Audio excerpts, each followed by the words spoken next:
Hey, it's Gregan from Renault Sport Team Vitality, and we're going to be looking at a highlight from my team when they played against Excel. It was an incredibly tense game, and for me, standing behind the team when they were doing comms in German, because we had Gnagflow in, was incredibly tense, and it was this moment that I particularly remember when they were shouting stuff. I don't know what they were saying, but I can guess it was middle, middle, middle, because Paschy was waiting there and Gnagflow found him out perfectly. We're going to break this down a little bit more, as the start of this has so many important factors as to why it worked. So the first thing you'll notice is Paschy recognizes Niels coming in to try and block this.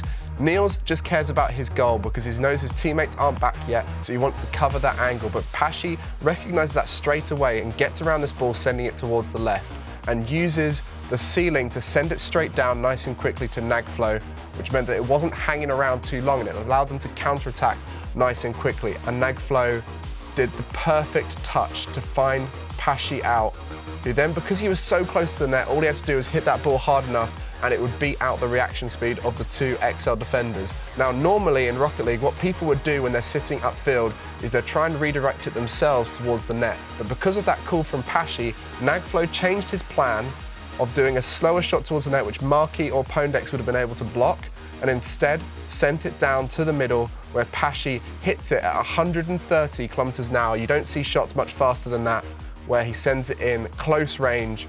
Marky has to guess, and he doesn't guess right, and it actually went in off of him at the final moment. And it's moments like that that you cannot appreciate unless you're standing behind those players, which is why I love standing behind these guys, because they shout so many things, and when it works, you just know that that is an incredible moment of communication, skill, mechanics, everything that these players can put together, and that's why my boys are going to do well. But I'm not biased at all. I don't think I am. Anyway, that's another highlight from the Gfinity Elite Series. Hope you liked it.